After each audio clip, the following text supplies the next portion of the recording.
미국 오렌지 카운티에 살던 한 미국인 여성이 엄마의 충격적인 발언에 경악해하고 있습니다. 한국인 아빠와 결혼하겠다는 엄마를 향해 결혼을 반대한다는 여성.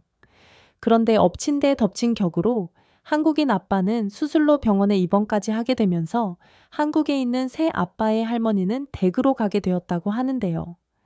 과연 이 여성에게 무슨 일이 일어났을까요? 감동적인 이야기 끝까지 한번 들어보세요. 안녕하세요. 저는 캘리포니아 오렌지 카운티에서 살고 있는 17살 여고생 에밀리 브라운이라고 합니다.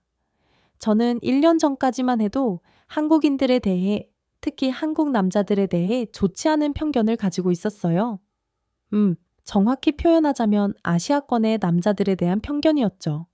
아시아 남자들은 모두 가부장적이다라는 생각을 가지고 있었거든요. 이런 생각을 가지고 있던 저였다 보니 엄마의 고백은 그야말로 청천벽력이었습니다. 왜냐하면 엄마가 결혼할 사람이 바로 한국 남자였거든요. 엄마가 만나는 사람이 있다는 건 어렴풋이 알고 있었어요. 아빠가 돌아가신 뒤 늘 우울한 얼굴을 하며 지내던 엄마가 어느 순간부터 웃음을 되찾았는데 그 이유를 제가 어떻게 모르겠어요.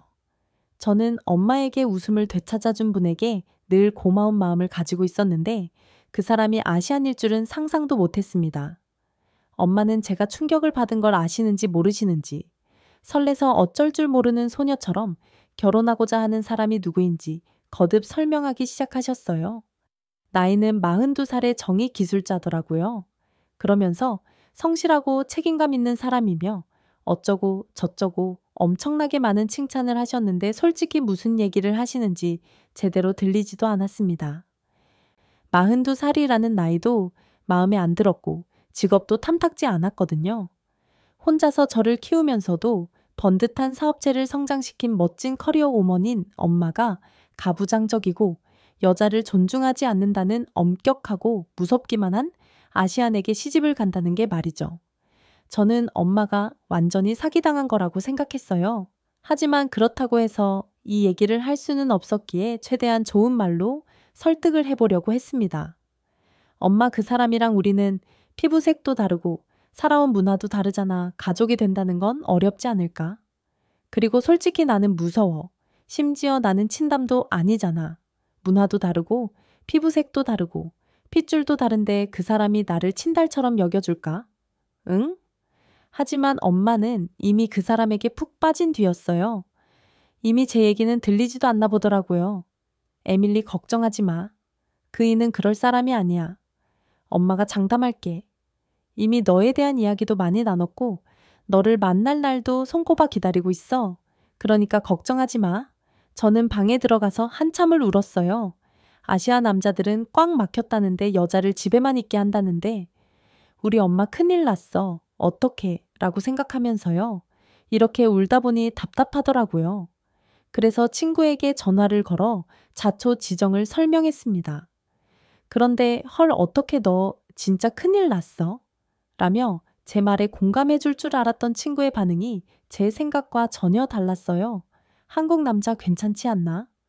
여자를 집에만 가둬두는 아시아 국가라고 하면 인도나 뭐 이런 나라밖에 없지 않나? 너 다른 나라랑 헷갈린 것 같은데 당황스럽더라고요. 저는 친구가 알고 있는 한국에 대해 물었습니다. 친구는 저보다는 한국에 대해 잘 알고 있는 것 같았거든요. 우리 언니가 한국 드라마를 좋아해서 자주 보는데 네가 생각하는 그런 장면은 본 적이 없어. 오히려 마초랍시고 거칠게 굳은 미국 남자들보다 섬세한 부분이 커서 언니가 아주 환장을 했다고. 너희 어머니도 그런 면에서 반하신 게 아닐까? 저는 한번 확인을 해봐야겠다고 생각했어요. 그래서 엄마가 그 한국인을 만났을 때 상황을 곰곰이 되짚어 보기 시작했습니다. 생각해보면 데이트하고 돌아오는 엄마의 손에는 항상 꽃이 들려 있는 것 같았어요. 가끔은 편지 같은 걸 받아오시는 것 같기도 했고요. 미국 남자들에게서는 절대 찾아볼 수 없는 행동이라 눈여겨본 적이 있었는데 이쯤 되니 엄마의 사랑을 응원해 줄 수밖에 없겠더라고요. 물론 주말마다 함께하던 쇼핑도 영화 보기도 모두 다 사라질 거라는 생각에 슬펐지만 엄마도 엄마의 인생을 살아야 하니까 엄마의 재혼을 지지하기로 했습니다. 그러나 엄마와 재혼을 할 그 한국인은 엄마의 남편일 뿐 제 아버지가 될 수는 없다고 생각했어요. 그래서 새아빠라고는 못하겠고 일단 아저씨라고 부르겠다고 했죠. 엄마에게는 잘해줘도 저에게는 어떻게 행동할지 모르는 거라 생각하기도 했고요. 제가 엄마의 재혼의 고개를 끄덕이자 엄마는 고맙다며 눈물까지 글썽이셨고 저는 행복해하는 엄마를 보며 쓴 웃음을 삼켰습니다. 그런데 결혼식이 끝나고 2주도 채 지나지 않았을 때였어요. 정말. 일부러 이랬나 싶을 정도로 아저씨가 갑자기 병원에 입원을 하더라고요. 갑작스러운 수술이라고 했지만 제 눈에는 간병인이 필요해서 저희 엄마를 꼬신 걸로 밖에 안 보였습니다. 그러니까 이렇게 옳았구나 하고 수술 날짜를 잡은 거겠죠. 엄마는 저에게 했던 것처럼 헌신적으로 아저씨를 돌봤습니다. 그런데 그렇게 하다 보니 저에게 향하는 관심이 줄어들 수밖에 없잖아요. 그래서 선택한 게 저를 아저씨의 집으로 보내는 거였어요. 아저씨는 엄마와 결혼한 뒤에 엄마와 제가 사는 집으로 들어왔는데 결혼 전 아저씨는 친어머니와 살고 계셨습니다. 그러니까 제게는 새 할머니의 집으로 가게 된 거죠. 정말 가기 싫었어요. 저도 고등학생이고 혼자 알아서 잘 먹고 잘 살 수 있는데 왜 굳이 거기로 보내냐며 반항도 해봤죠. 하지만 큰 집에 어린 저 혼자 두는 것은 너무 위험하다는 엄마의 말에는 틀린 게 하나도 없었습니다. 저는 결국 아저씨의 어머니와 한 집에서 지내게 되었어요. 그 집에 도착했을 때 저를 반겨준 건 백발의 한국 할머니였습니다. 미국에 건너온 지 꽤 된다고 하셨는데 단어 몇 개만 아실 뿐 영어는 하나도 못 하시더라고요. 저도 당연히 한국어를 못하니 언어적 소통은 당연히 안 됐죠. 그런데 더 큰 문제는 문화 차이였습니다. 아무래도 남의 집이다 보니 세탁기를 함께 쓰는 것도 좀 눈치 보이더라고요. 그래서 최대한 할머니와 세탁 시간이 겹치지 않게 세탁기와 건조기를 사용했어요. 그런데 세탁 건조를 돌려놓고 깜빡 졸고 난 뒤 세탁실로 가보니 제 세탁물이 전부 사라져 있는 거예요. 설마 싶어 거실로 내려가니 할머니가 거실에서 제 속옷을 개고 계셨습니다. 저는 얼굴이 새빨개져서 할머니에게로 가 제 속옷을 빼듯이 가져왔어요. 지금이야 이게 한국에서는 흔한 거라는 걸 알지만 미국에서 평생 살아온 제게는 상당히 부끄럽고 민망한 일입니다. 게다가 할머니는 제 친할머니도 아니고 저와 만난 지 얼마 안 된 생판남과 다름없잖아요. 그런 사람이 제 속옷을 만지고 있다는 게 너무 부끄러웠어요. 제가 얼굴을 붉히며 씩씩거리자 할머니는 대체 왜 그러느냐는 표정으로 이상하다는 듯이 저를 바라보고 계셨습니다. 저는 할머니가 못 알아들으실 거라는 걸 알면서도 빨래를 획 가져가면서 대체 왜 남의 빨래를 함부로 가져가세요? 라고 말하고는 방으로 휙 올라가 버렸죠. 백이는 어떤 속옷을 입나 궁금하기라도 한가라는 생각까지 하기도 했어요. 문화 차이에서 온 문제는 이것만이 아니었어요. 학교를 다녀왔는데 제가 지내는 방이 깨끗하게 정리되어 있더라고요. 침대 이부자리부터 시작해서 옷장, 책상 등등 아주 깔끔하게 청소되어 있었습니다. 여기가 호텔이었다면 당연히 땡큐겠지만 여기는 집이잖아요. 당시 그 모습을 본 저는 할머니가 내 방을 청소해 주셨다라고 생각하기보다는 할머니가 내 방을 헤집어 놓고 갔다는 생각이 컸습니다. 왜냐, 방이라는 곳은 가장 사적인 부분이니까요. 프라이버시가 가장 잘 지켜줘야 하는 공간에 누군가가 들어왔다는 것은 미국에서 정말 큰 일이기 때문에 당시 저는 할머니가 제게 무례를 범했다는 생각을 할 수밖에 없었습니다. 이런 문화 차이로 인한 갈등이 생기다 보니 저는 할머니를 향한 불만을 가질 수밖에 없었어요. 그런데 설상가상으로 할머니는 저를 본격적으로 괴롭히기 시작하셨습니다. 바로 먹을 걸로 말이죠. 모든 문제의 시작은 할머니가 힘겹게 휴대전화로 번역을 해온 영어 문장 하나에서 비롯됐어요. 너 너무 말랐어. 처음에는 이게 뭔 소리인지 몰랐어요. 그저 칭찬인 줄 알았습니다. 여고생에게 말랐다는 날씬하다는 의미이며 이건 곧 칭찬이잖아요. 그런데 할머니에게 말랐다는 마치 지구 멸망의 신호 같은 소리인가 봐요. 무슨 큰일이라도 난 것처럼 저를 먹이기 시작하시는데 그때부터는 돌봄이 아니라 거의 사육이었습니다. 일단 하루 종일 먹이려고 하셨어요. 정말 하루 종일이요. 원래 아침 등교 전에는 아무것도 먹지 않거나 먹어봤자 시리얼 혹은 토스트 하나 정도였는데 할머니는 새벽부터 일어나셔서는 쌀밥에 기본 반찬 6가지에 아침부터 고기 반찬까지 만들어 주셨습니다. 급하게 나가야 하는 상황이라 식탁에 앉지도 못하면 저를 따라다니면서 제가 준비하는 동안 제 입에 밥을 떠먹여 주기까지 하셨어요. 화장실에서 로션을 바르는 제게 밥에 고기를 얹어 먹인다거나 옷을 갈아입는 동안에는 물을 주는 등 말이죠. 아무리 할머니와 갈등이 있어도 어른이 이렇게까지 하는데 됐다고 거절하는 건 인간으로서 할 짓이 아니잖아요.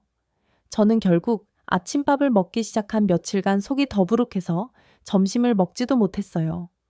겨우 소화를 시키고 학교를 다녀오면 더 큰 일이 기다리고 있었습니다. 할머니는 간식이라면서 떡볶이, 김밥, 만두 같은 걸 산더미처럼 만들어 놓으셨어요. 제가 그냥 지나가려고 하면 어떻게든 하나라도 먹이려 하시는 탓에 앉아서 조금 주워 먹고 배부르다며 일어나려 하면 눈물까지 글썽이고는 하셨습니다. 그러면서 한국어로 뭐라고 길게 말씀하셨는데 그때는 무슨 말을 하시는지 몰랐지만 지금 생각해보면 너무 말라서 걱정이 된다. 뭐 그런 말씀이셨을 것 같아요. 이런 상황이 반복되니까 이런 생각도 들더라고요. 아니, 한국인들은 밥에 미친 건가? 왜 이렇게 먹는 거에 집착하지? 한국은 얼마 전까지 못 사는 나라였다던데 그래서 먹는 것에 이렇게까지 진심인 건가? 라고 말이죠. 할머니의 사육은 밤 늦게까지 끝나지 않았습니다. 할머니는 늦은 시간까지 제 방에 불이 꺼지지 않으면 식혜나 수정과를 들고 오셔서 공부하느라 수고한다며 머리를 쓰다듬어 주시고 마실 걸 주신 뒤 돌아가셨습니다. 처음에는 그게 너무 불편했어요. 또 뭔가를 먹어야 한다는 것도 그랬고 개인의 공간을 중요하게 여기는데 할머니는 불쑥불쑥 제 공간에 들어오셨으니까요. 결국 저는 한국인들은 다른 사람의 사생활을 존중하지도 않은 존재들이라며 불만을 가지게 되었습니다. 하지만 지독한 감기에 걸렸던 것을 계기로 이런 불만이 싹 사라지게 되었어요. 저는 절대 엄마에게 약한 모습을 보이고 싶지 않았어요. 그래서 매일 하는 엄마와의 통화에서는 아무렇지 않은 척하고 집에서 혼자 끙끙 앓고 있었죠. 이건 할머니에게도 마찬가지였어요.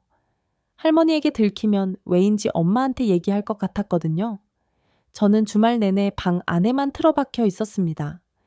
할머니는 역시나 밥때가 되어 저를 찾으셨지만 대답도 안 했어요.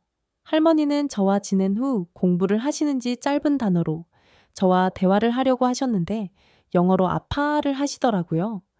제가 대답이 없자 할머니는 얼마 뒤 제 방문을 똑똑 두드리시고는 먹어! 라고 하시고 내려가셨습니다. 평소라면 어떻게든 끌고 나와서 밥을 먹이실 텐데 뭘 먹으라는 건가 싶어 살짝 방문을 열어봤는데 쟁반 위에 음식이 올려져 있더라고요. 그릇 안에 담겨 있는 건 흰쌀이었는데 물에 불린 것처럼 축축해 보였습니다. 처음 보는 질감이라 먹기가 무서웠지만 아플 때 이렇게 챙겨주는 사람이 있다는 게 너무 안심이 되는 거예요. 제가 매번 모질게 굴었는데도 저를 위해 음식을 준비해준 할머니에게 감사한 마음도 들었고요. 저는 낯선 음식에 무서운 마음도 들었지만 조심스럽게 숟가락을 들어 쌀 음식을 떠먹어 봤습니다. 평소에 할머니가 해주시는 음식처럼 간이 센 건 아니었지만 심심한 맛이 속을 편안하게 만들어줬어요. 평상시에는 아프면 안 먹는 게 맞다고 생각했는데 할머니의 음식을 먹어보니 아플수록 잘 먹어야 하는 것 같더라고요. 속이 든든하니 잠도 솔솔 오고 몸도 따뜻해졌고요. 그런데 밥을 먹고 나니 쟁반 옆에 작은 봉투가 보였습니다. 그리고 봉투 안을 본 저는 그만 눈물을 터뜨리고 말았어요. 그 안에는 약이 종류별로 들어있었는데 할머니는 삐뚤빼뚤한 영어로 어떤 약인지 적어두셨더라고요. 참아약도 달라고 못하고 진통제만 먹으며 버티고 있었는데 할머니가 주신 약을 먹고 푹 자고 일어난 뒤 몸이 많이 회복되었어요. 그날 뒤로 할머니와 제 관계는 180도 달라졌습니다. 한국인들은 다른 사람의 사생활을 존중하지 않는다는 생각은 사라지고 이 모든 게 저를 향한 관심이라고 생각하게 되었거든요. 제 빨래를 개주신 것도 학교 다녀오면 피곤하기도 하고 숙제하느라 바쁠 저를 위해 제가 해야 할 일을 대신해 주신 거였죠. 다른 집 아이라는 생각도 없으셨던 것입니다. 이미 할머니에게 저는 내 손주였던 거예요. 저는 백인인 제가 아시아인 할머니의 손주가 될 수 없을 거라고 생각했는데 할머니는 저를 품어주신 거예요. 또 저를 힘들게 만들었던 음식 문제를 바라보는 시선도 달라졌어요. 물론 끊이지 않고 음식을 먹이시는 할머니 덕에 살이 찌기는 했지만 전처럼 그게 부담스럽다거나 기분이 상하지는 않았죠. 왜냐하면 할머니 눈에는 오동통한 제 모습이 건강한 모습이라는 걸 알았거든요. 그리고 할머니에게 가장 큰 효도는 잘 먹는 것이더라고요. 또 할머니가 보여줄 수 있는 최고의 관심은 맛있는 걸 챙겨주시는 것이었어요. 제가 아플 때 다른 것보다 밥부터 챙겨주신 것처럼 말이죠. 할머니와 2달 정도 지내면서 5kg 정도 쪘던 것 같아요. 그래서 퇴원한 아저씨와 돌아온 엄마가 절 보고 많이 놀라셨어요. 입도 짧은 애가 대체 뭘 먹었길래 5kg나 쪘냐면서요. 인스턴트 같은 거 많이 먹은 거 아니냐고. 건강을 걱정하시길래 눈치를 보며 할머니가 해주신 음식만 먹었을 뿐이라고 했더니 엄마가 깔깔 웃으시면서 그러면 세상에서 가장 건강하게 통통해졌겠네 라고 하시더라고요. 인스턴트만 먹으면서 살이 쪘다면 피부부터 뒤집어져서 여드름으로 번복됐을 텐데 제 피부는 광이 났고 머릿결은 반짝거렸어요. 소화기는 예전보다 건강해져서 오랫동안 안고 살았던 변비도 완전히 나왔고요. 이 얘기를 했더니 엄마는 자기도 그렇다면서 깜짝 놀라시더라고요. 한식이 건강한 음식이기는 해. 우리는 채소를 먹으려면 샐러드를 먹는 게 전부인데 한식은 채소를 나물로 무쳐 먹거나 볶아 먹기도 하잖니. 맞아요.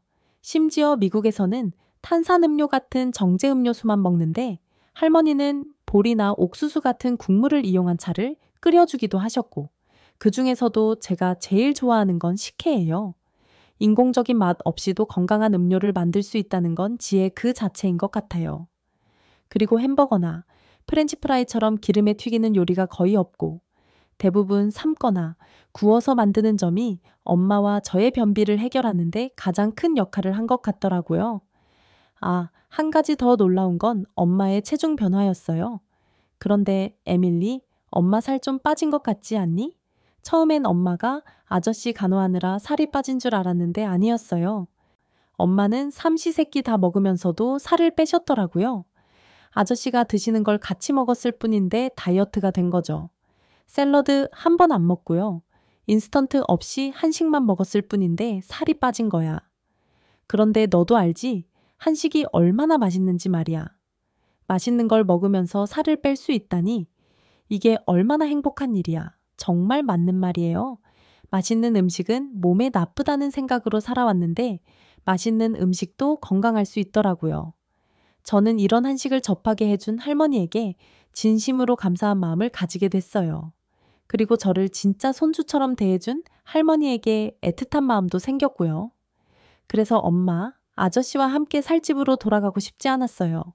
할머니는 좋았지만 아저씨와는 남 그 자체였으니까요. 하지만 집으로 돌아와야 했고 아저씨는 저와 가까워지기 위해 노력하셨어요. 하지만 결혼하자마자 엄마에게 병간호를 시킨 아저씨가 영탐탁지 않아 피해 다니던 중 저희 학교에서 학부모 참관 수업과 동아리 공연이 주최됐습니다. 솔직히 안 오셨으면 했어요. 왜냐하면 엄마가 한국인과 결혼했다는 이유로 학교에서 듣지 않아도 되는 이야기를 듣고 있었거든요. 그 이야기의 중심에는 일본인 마이코가 있었습니다. 마이코는 인기인이었어요. 마이코의 아버지가 일본 대사관에 계셨기 때문이었죠.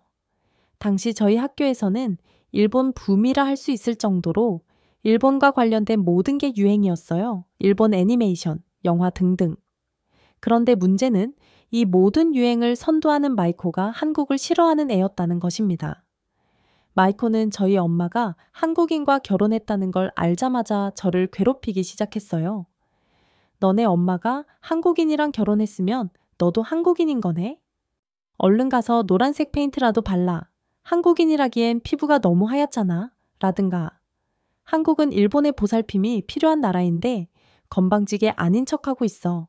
지금이라도 일본에게 도와달라고 요청하면 넓은 마음으로 받아줄 텐데 한국인들은 거만해서 그러지 않을 거야. 라면서 다른 친구들을 선동하기도 했죠. 사실 이때까지만 해도 이건 제게 큰 타격을 주지 못했어요. 제 정체성을 한국인이라 하기에는 어려웠으니까요. 하지만 이것만은 정말 기분 나쁘더라고요. 마이코는 자기 아빠는 대사관에서 일하는데 제 새아빠는 두꺼비 집이나 만진다면서 비아냥거리고는 했습니다. 이게 한국인과 일본인의 차이야.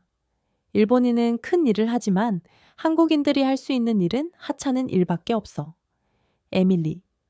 능력 없는 새 아빠를 가지게 된 기분이 어때?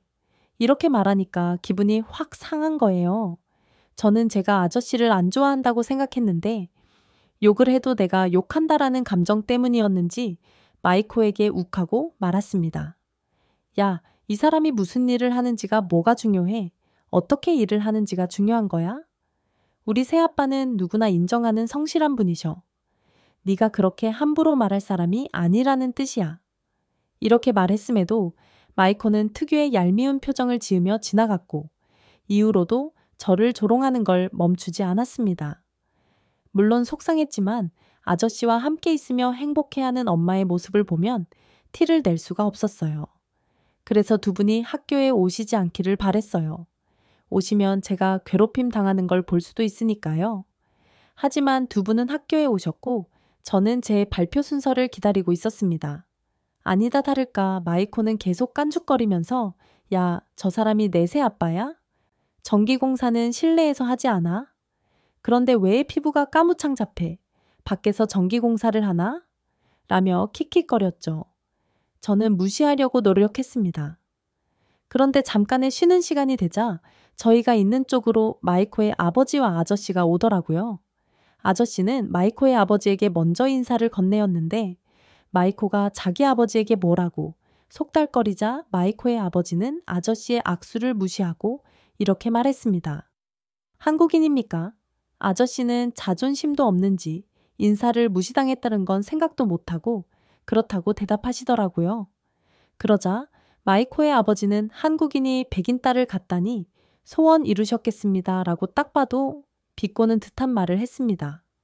이건 저와 아저씨를 둘 다 농락하는 말이에요. 아저씨가 엄마와 결혼한 이유가 사랑해서가 아닌 엄마가 백인이어서이고 제 피부색을 가지고 이렇다 저렇다 왈가왈부하는 거잖아요. 너무 수준 낮은 언행을 듣자 참을 수가 없어서 이렇게 말했어요. 대사관 직원이라는 분의 말씀이 심하시네요. 당장 우리 아버지에게 사과하세요. 아저씨는 제가 아버지라고 부른 것에 많이 놀라신 듯 했어요. 저는 아저씨의 편을 들기 위해 아버지라고 이야기했지만 민망해서 아저씨를 제대로 보지도 못하고 마이코 아버지만 노려보고 있었죠. 그런데 아저씨는 제 편을 들어주지는 못할 망정 이렇게 말하는 거예요. 에밀리 괜찮아. 어른들의 일은 어른들끼리 해결할게. 그러고는 저를 데리고 돌아가시면서 마이코 아버지에게 이렇게 말씀하시더라고요. 나중에 다시 이야기할 날이 오면 좋겠네요. 그러자 마이코의 아버지는 저희 대사관에 전기공사 할 일 있으면 부르죠. 뭐라고 비아냥거리는데 마이코의 얄미움이 어디서 왔는지 알겠더라고요. 어른이고 뭐고 꿀밤을 때려버리고 싶었습니다. 저는 아저씨에게 왜 가만히 있는 거냐고 따지고 싶었어요. 아저씨는 짜증도 안 나요. 이렇게 그냥 가버리면 집에 가서 후회할걸요. 솔직히 말해보세요. 지금 당장이라도 가서 몇 살 잡고 싶으시죠? 네? 그런데 아저씨는 정말 괜찮아 보였어요. 마이코의 아버지는 벌써 잊었다는 뜻이요.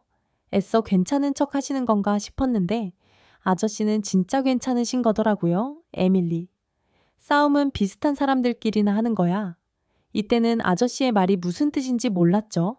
저는 의아해에 대하며 제 발표 순서를 기다렸습니다. 그런데 그때였어요. 제 바로 앞 순서 헤라가 갑자기 과호흡을 하면서 심장을 부여잡고 털썩 주저앉는 거예요. 그러면서 숨을 털떡거리며 에밀리 나 못하겠어 라고 울더라고요. 너무 당황스러웠어요.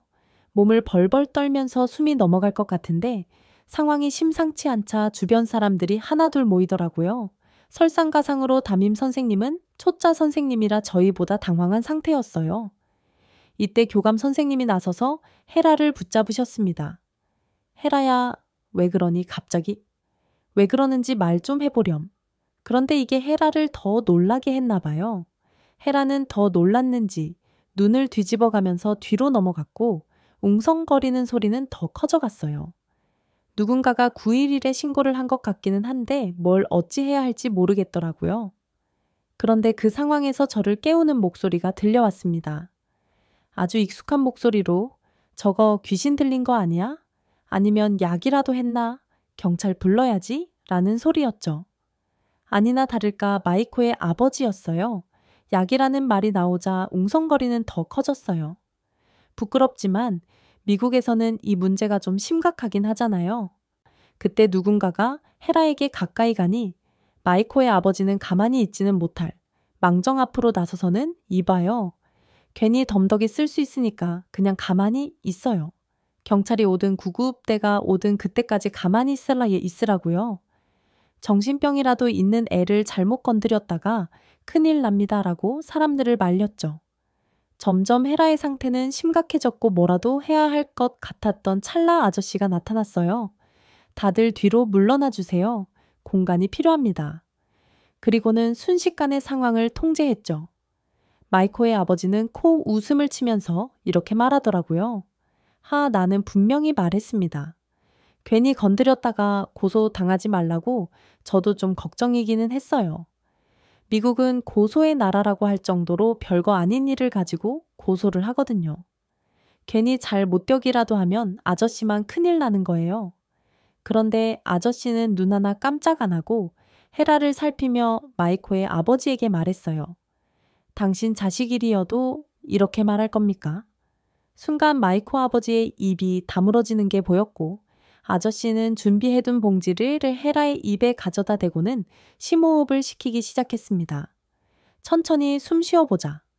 헤라는 조금씩 안정을 취했고 아저씨는 헤라의 부하의 눈높이에 맞춰서 부드러운 목소리로 헤라를 안심시켰어요. 알고 보니 헤라는 극도의 불안 상황이 되면 발작을 일으키는 장애를 가지고 있었더라고요. 전학을 온 지 얼마 안 된 선생님도 그 사실을 미처 인지하지 못하신 거였고요.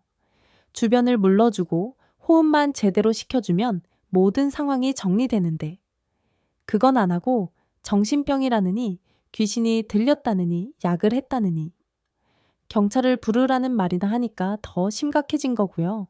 사람들의 박수갈채가 쏟아졌어요. 대체 누구의 아버지냐고 대단하다면서 말이죠.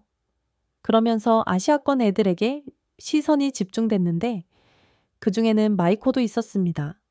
하지만 마이코는 고개를 들지 못했습니다. 그야 당연하죠. 상황을 악화시킨 주범이 지네 아빠잖아요. 하지만 저도 선뜻 나서지 못했습니다. 저는 아저씨를 아빠라고도 부르지 않았고 백인이니까요. 하지만 아저씨는 먼저 저에게로 다가와서 칭찬받을 일을 한 건 아닌데 이렇게 띄워주시니 부끄러울 따름입니다. 우리 아이 덕에 여기 오지 않았더라면 도움을 줄 기회도 없었을 거예요. 정말 다행입니다. 라고 말씀하셨어요. 저는 할머니에게 느꼈던 감정을 아저씨에게도 느꼈어요. 피부색이 다르니까 문화가 다르니까 가족이 되지 못할 거라 생각했던 저의 편협한 생각이 깨지는 순간이었죠. 아저씨가 박수를 받았다면 손가락질을 받아야 할 사람이 한 명 남았죠. 바로 마이코의 아버지였습니다. 마이코의 아버지는 애가 저런 상황인데 어떻게 된 건지 알아볼 생각도 안 하고 무작정 나쁜 소리부터 한 거야. 대사관 직원이라길래 뭘 좀 아는 줄 알았지. 대사관 직원이 저렇게 섣부르게 행동해도 돼? 라는 수근거림을 들었는지 저는 일본 대사관 직원이라 조심스러웠을 뿐입니다. 학생의 안전을 걱정하지 않은 게 아니에요. 라고 하더라고요.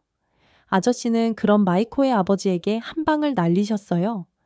지위를 생각하기 전에 인간성을 먼저 생각하셔야죠. 딸 같은 아이 아닙니까? 어른들은 아이들을 보호할 책임과 의무가 있습니다.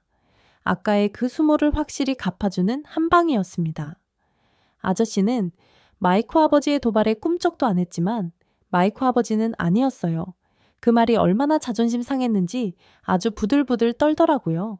저는 위기의 순간에 드러나는 아저씨의 인간성을 목격했고 진심으로 존경하는 마음을 가지게 되었어요. 동시에 저를 진짜 딸로 인정해 주신다는 믿음이 생기자 이 사람이 진짜 제 아버지라는 생각이 마음속에서 솟아나더라고요. 심지어 아저씨는 아니 아빠는 헤라가 괜찮아졌는지 이후에도 확인하셨어요. 헤라가 이혼 과정에서 자랐고 그 과정에서 충격을 받아 불안장애를 가지게 되었다는 걸 알게 되자 헤라의 정신건강센터 치료비까지 지원해주기 시작하셨죠. 그런데 이 센터의 치료비는 만만치 않다고 들었어요. 들어가기도 힘들고요. 저는 아빠가 돈을 조금 보태주고 헤라의 엄마가 나머지 돈을 보태인 줄 알았는데 헤라 집은 나머지 돈을 보탤 형편조차 안 된다고 하더라고요. 알고 보니 아빠는 평범한 전기기술자가 아니었어요. 이 지역전기 관련 공사는 꽉 잡고 있는 회사의 사장님이었습니다. 워낙 검소하기도 하고 중요한 자리에만 나가시다 보니까 사람들도 잘 몰랐고요. 어디 가서 자기가 누군지 떠벌리고 다니는 분도 아니다 보니 소문도 안 난 거였어요. 하지만 제가 마이코에게 어떤 소리를 듣고 다녔는지 알게 된 후로는 180도 달라지셨습니다. 학부모 모임에 가서 어떤 일을 하는지도 알리시고 제가 절대 무시당하지 않도록 노력하셨어요. 아시안이 가난하고 하층에서 일한다는 편견을 절대 가지지 못하도록요. 그런데 아빠가 이렇게 하면서 드러난 게 있는데 마이코 아버지는 대사관 직원이기는 한데 대사관 경비원이었습니다.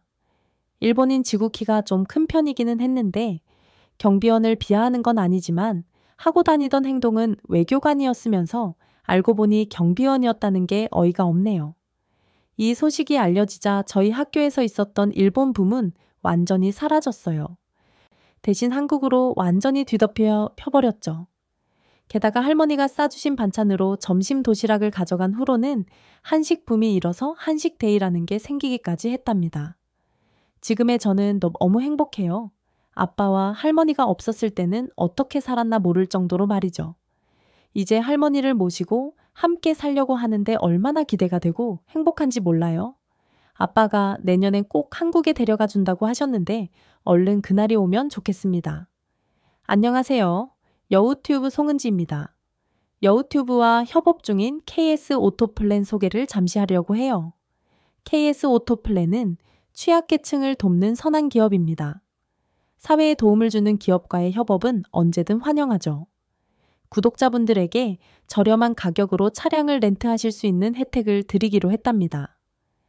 취득세, 자동차세, 정비비용, 보험료까지 모두 KS 오토플랜이 책임지니 월 저렴한 비용만 내시고 차량을 이용하시면 됩니다. 차량 구매, 장기 렌트, 당일 렌트 모두 다 가능하니까 언제든 차량이 필요할 땐 선한 기업 KS 오토플랜을 이용해 보세요.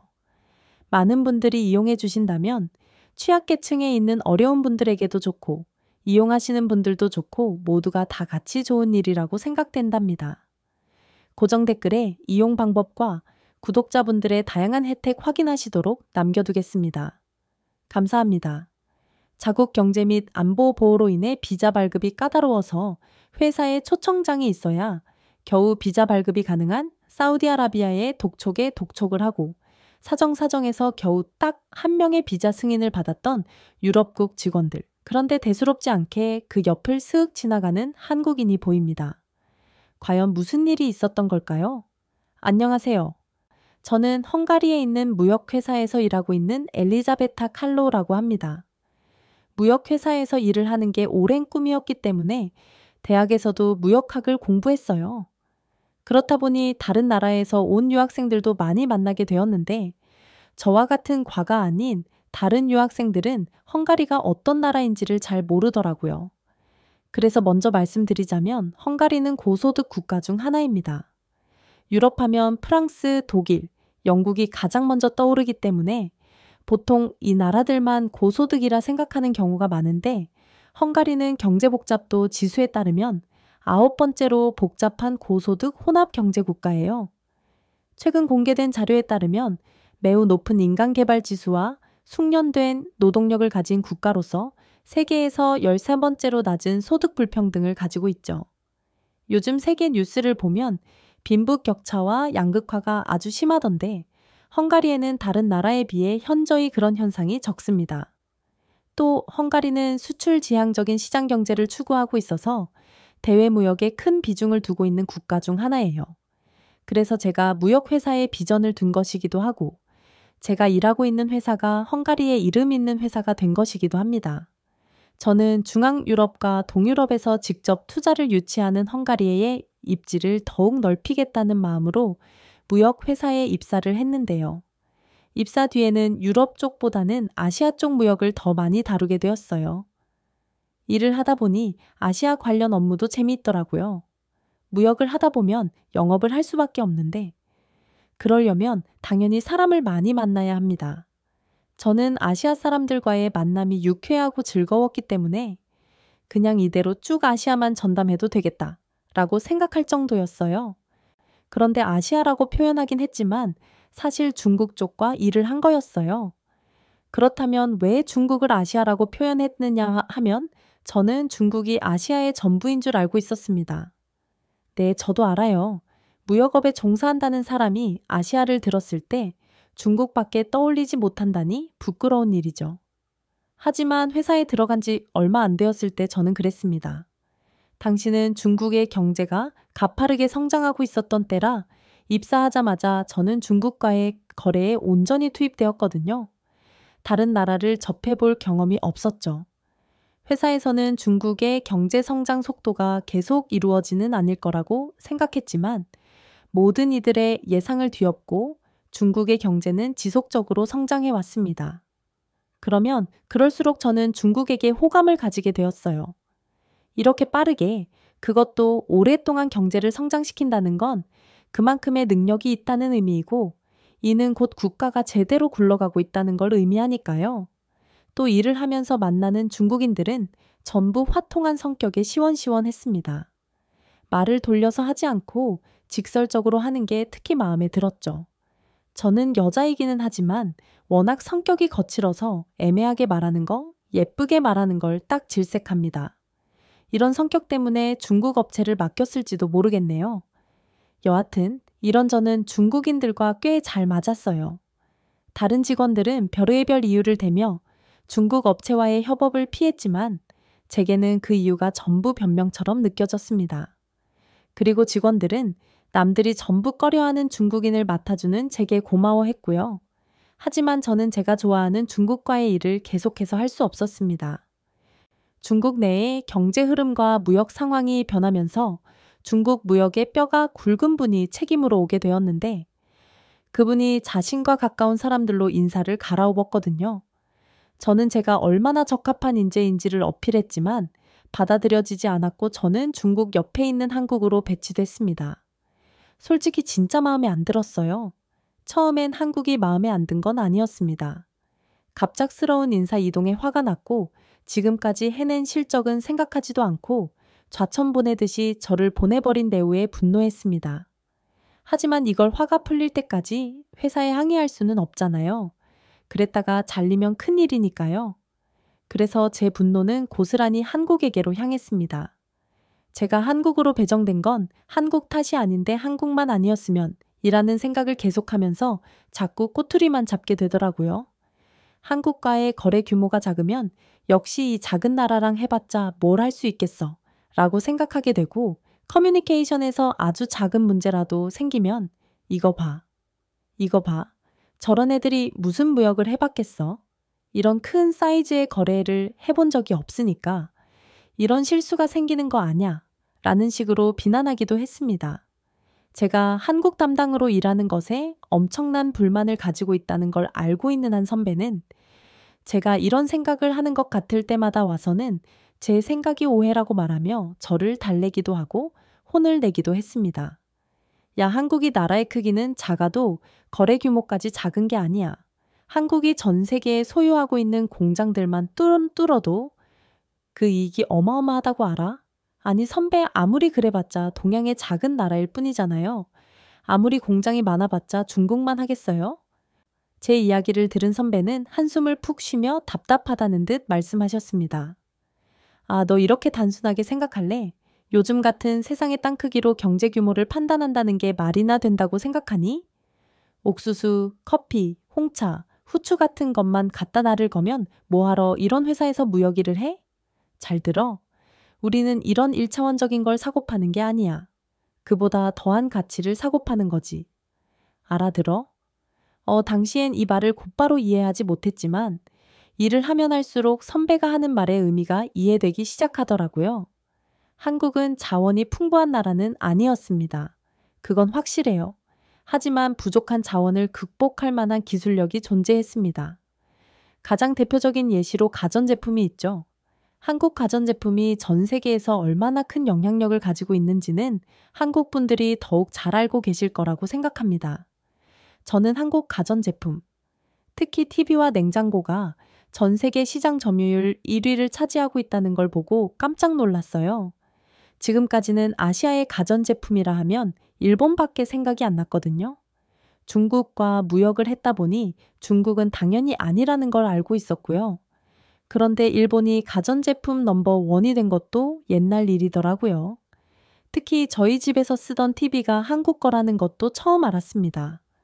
부모님이 사오신 건데 이게 제일 잘 나가는 거라고 하길래 성능만 보고 구매하신 거라고 했거든요. 나중에 알고 보니 그게 한국의 LG전자라는 걸 듣고 깜짝 놀랐죠. 그런데 왜인지 인정하고 싶지 않았어요. 한국이 잘 나간다면 한국과 거래하는 우리에게는 좋은 일이니 그렇다 치자. 그런데 한국이 잘 나간다고 해서 한국에서 일하고 싶지는 않아. 나는 중국에서 일하고 싶단 말이야 라는 생각 때문이었죠. 그래서 일을 하면서도 생각은 늘 다른 데 가 있었던 것 같아요.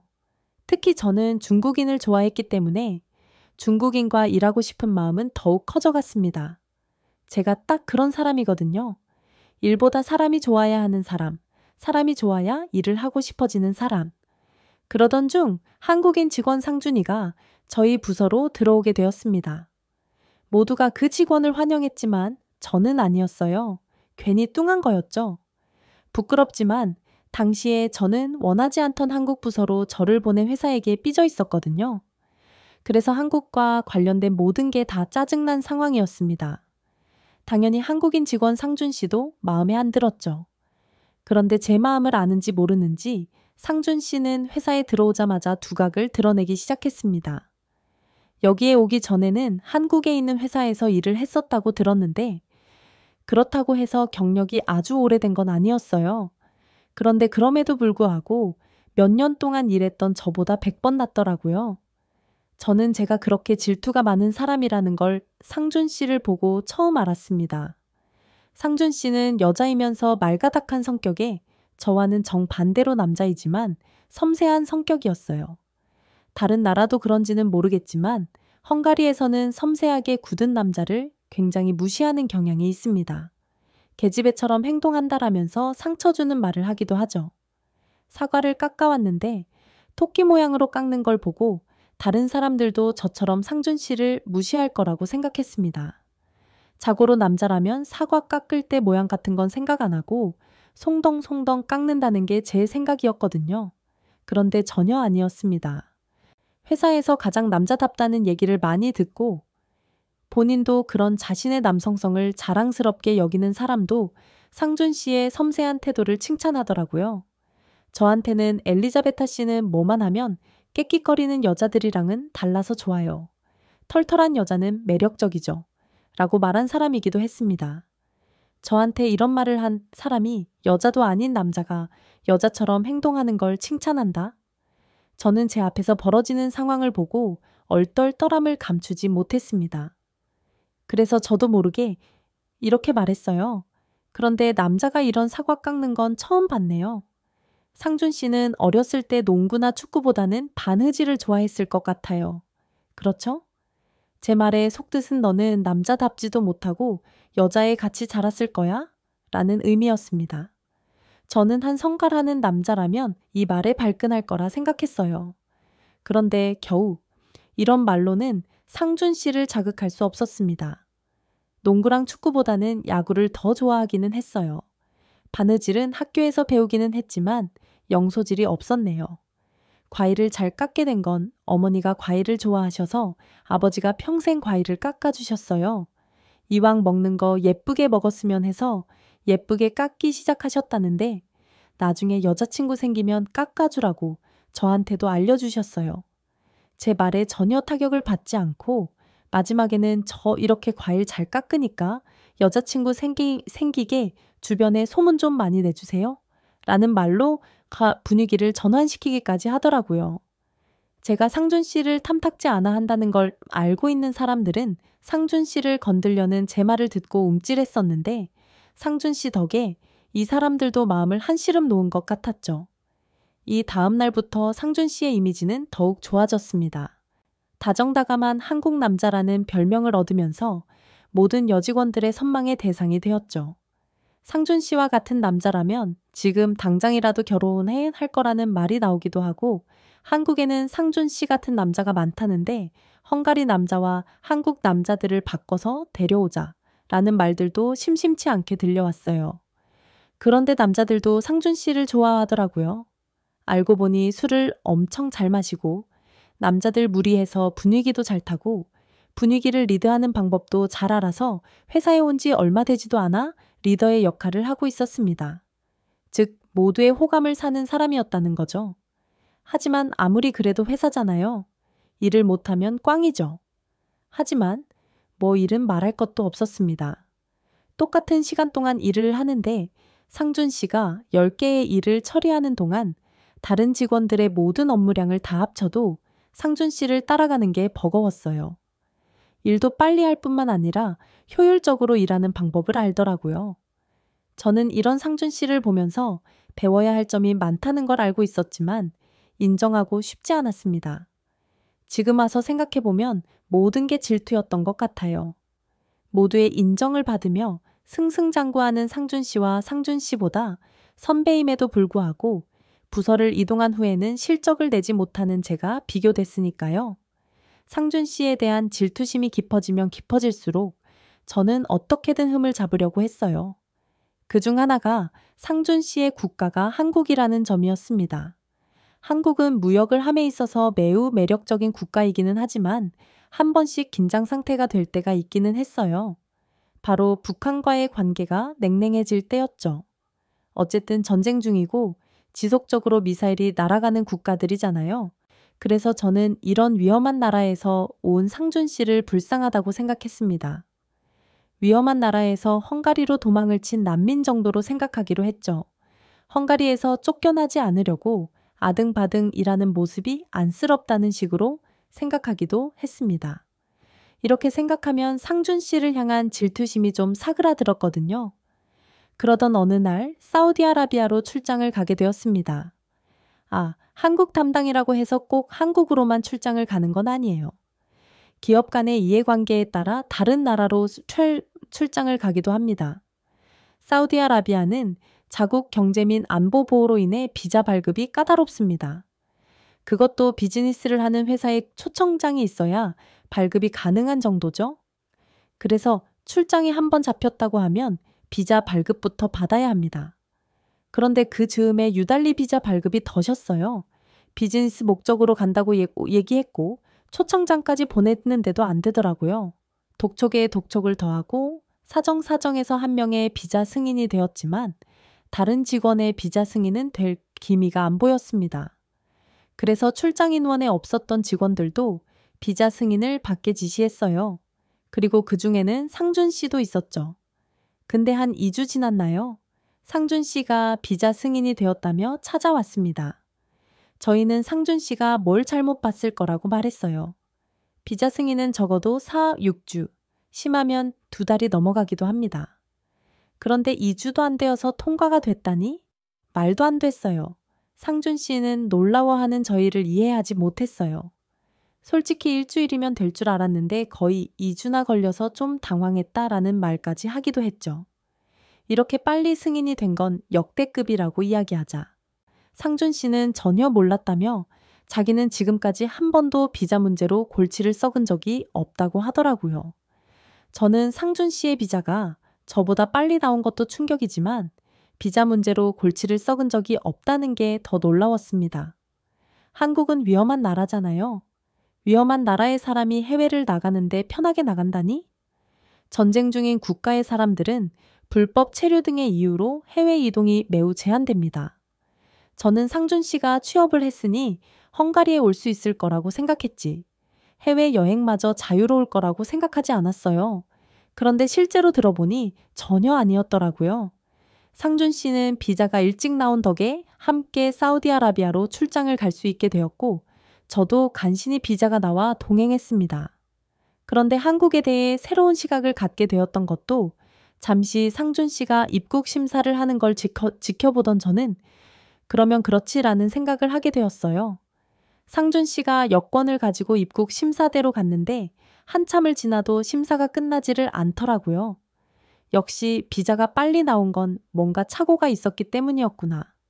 전쟁 중인 나라에서 온 사람을 뭘 믿고 들여보내 주겠어? 라고 생각했죠. 그런데 그때 상준 씨가 입국 심사관과 밝게 인사를 하며 지나가는 거예요. 저는 상준 씨가 따로 불려가거나 입국 거절을 당할 수도 있을 거라는 최악의 경우마저 생각하고 있었는데 말이죠. 입국 심사가 끝나자마자 상준 씨에게 대체 어떻게 된 일인지를 물어볼 생각으로 입국 심사대로 향했습니다. 그런데 제 생각과 달리 입국 심사에서 시간이 지체되기 시작했습니다. 제가 가지고 온 초청장의 날짜가 잘못 기입되어 있었던 거죠. 사실 사우디아라비아의 회사와의 미팅 기일이 2번 조정되었어요. 그래서 초청장이 다른 날짜로 총 2개가 왔는데 제가 가지고 온 건 처음에 받았던 초청장이었던 거죠. 제가 어떻게 된 일인지를 아무리 설명해도 직원은 듣지 않았습니다. 가만히 있으라고 하면서 제 말을 들어주지 않더라고요. 이슬람 국가이다 보니 제가 여자인 게 걸리는 건가 싶었습니다. 이래서 사우디는 오지 않으려 했다고 궁시렁거리고 있었어요. 상준 씨가 먼저 나갔기 때문에 저 사람과 일행이다 라고 말하고 싶었지만 제가 입국 심사를 받던 곳에서는 상준 씨가 보이지 않았어요. 오히려 가만히 있으라며 주의 경고를 받을 정도였죠. 오히려 끝에 먼저 나갔던 상준 씨를 만날 수 있었고 저는 상준 씨에게 물어보기 시작했습니다. 아까 입국 심사 대회에서 걸린 거 아니에요. 어떻게 말하고 풀려난 거예요. 그러자 상준 씨는 말도 안 되는 대답을 하기 시작했어요. 뭐 한국인이 맞냐고 계속 질문하시더라고요. 한국 동요 가사를 보여주고 빈칸에 들어갈 가사를 말하라든지 응급 상황에서 필요한 전화번호를 물어본다든지 그걸 다 대답하고 나니까 들여보내줬어요. 입국 심사 대회에서 비자나 방문 목적 가지고 있는 현금 액수를 물어보는 경우는 들어봤는데 이런 걸 물어본다는 건 들어본 적이 없습니다. 저는 대체 입국 심사관이 그런 걸 물어볼 이유가 뭐냐고 되물었어요. 그러자 상준 씨는 안 그래도 저도 궁금했는데 입국 심사 마치고 나니까 알려주더라고요. 요즘 중국이나 다른 아시아 국가에서 한국 여권 위조를 너무 많이 하는 바람에 이런 귀찮은 절차가 생긴 거니까 이해해 달라고 하더라고요. 솔직히 믿어지지가 않았어요. 대체 중국인들이 그리고 왜 하필 한국 여권을 위조한다는 거지?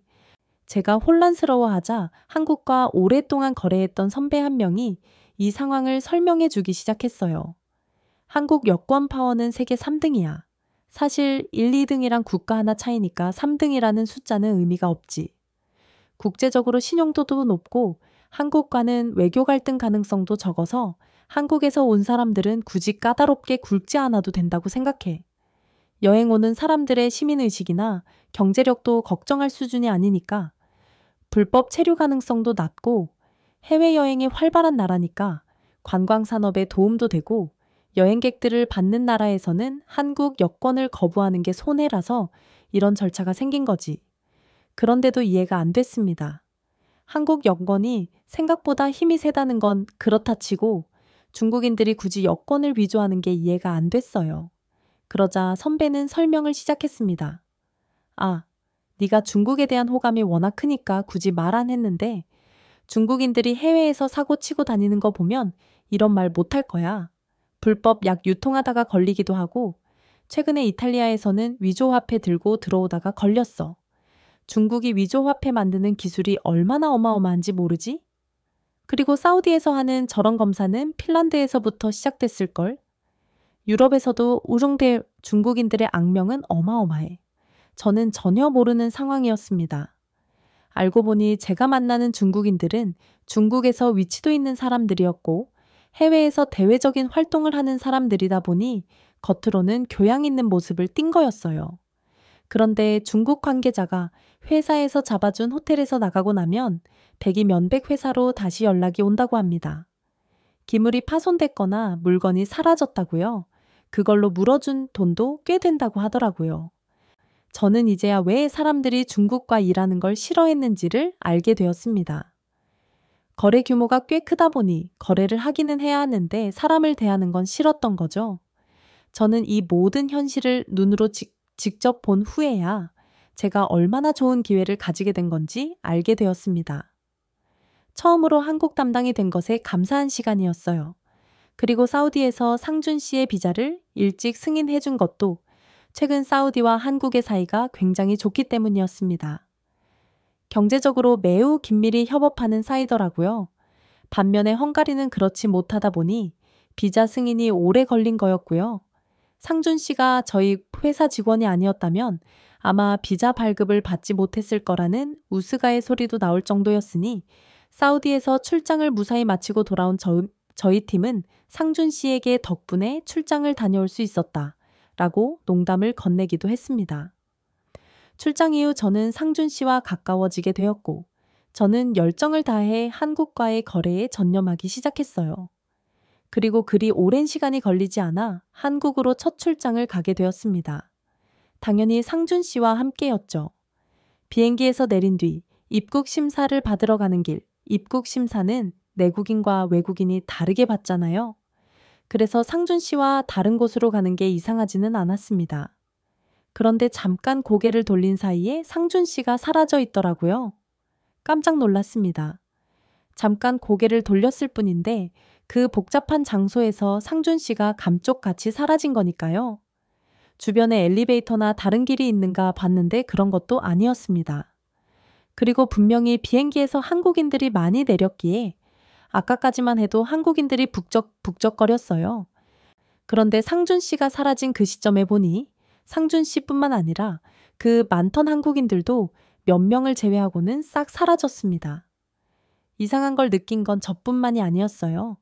저와 함께 한국으로 왔던 헝가리 출신 직원도 의아함을 나타내고 있었습니다. 아니, 그 많던 사람이 다 어디 갔지? 그리고 상준 씨는 어디 간 거야?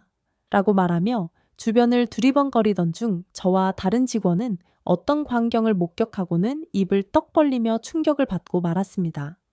한국 여권을 소지한 사람들이 어떤 기계에서 스스로 무언가를 하더니 그대로 입국장을 나가버리는 모습이었어요. 아무리 내국인이라고 해도 그렇지 확인할 사람은 필요한 거잖아요. 그런데 그런 것도 없이 한국인들은 그 누구도 거치지 않고 입국 심사대를 지나가 버렸습니다. 반면에 저는 제가 이곳에 온 이유를 상세히 말하고 그뿐만 아니라 숙소 주소, 방문할 장소 등을 이야기한 후에야 입국 심사대를 겨우 지날 수 있었어요. 그런데 옆을 보니 저와 같은 외국인들이 한국인들이 지났던 곳으로 통과를 하고 있더라고요. 순간적으로 짜증이 확 났습니다. 뭐야? 외국인도 저 길로 나갈 수 있는 거였어? 그런데 왜 알려주지 않은 거지? 나를 무시한 건가? 아니면 내가 의심스러워 보인 건가? 대체 뭐야? 라고 생각했죠. 입국 심사대에서 까다로운 일을 겪었던 건 괜찮았습니다. 그런데 다른 외국인들과 차별받는다는 건 참을 수 없었어요. 씩씩거리면서 입국 심사장을 빠져나오자 상준 씨가 왜 그러냐고 묻더라고요. 저는 제가 경험했던 말도 안 되는 일에 대해 불만스럽게 말을 했습니다. 솔직히 한국에게 정말 많이 실망했어요.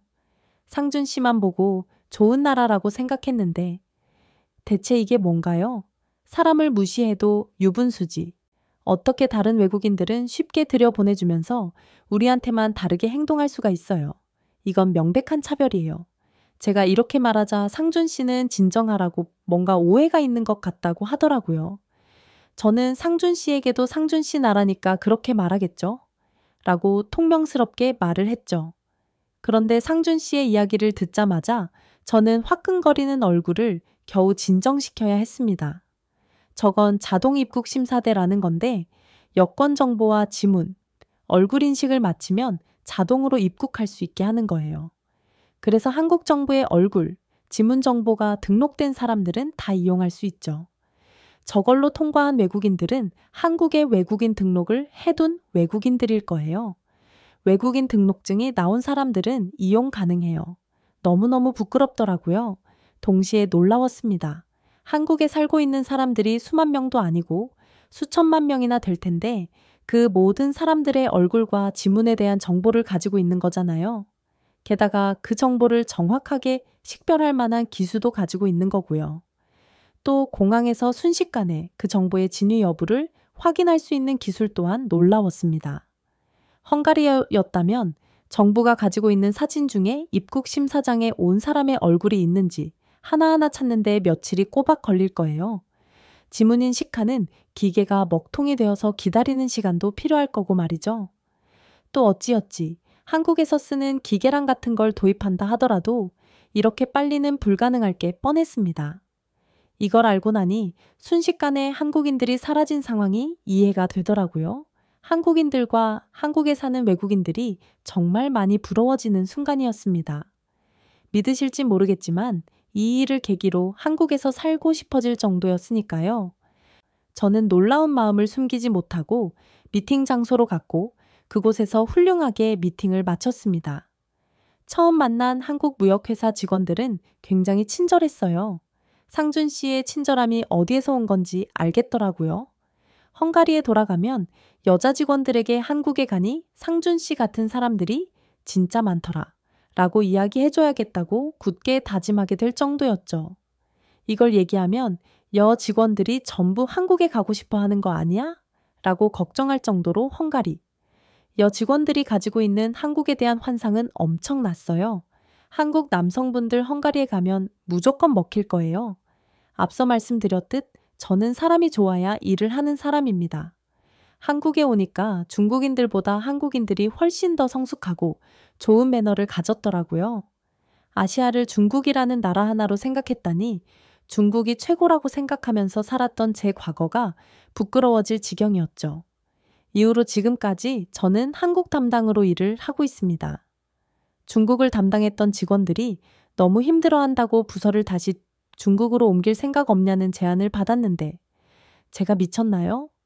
현재 중국의 경기는 대단히 안 좋습니다.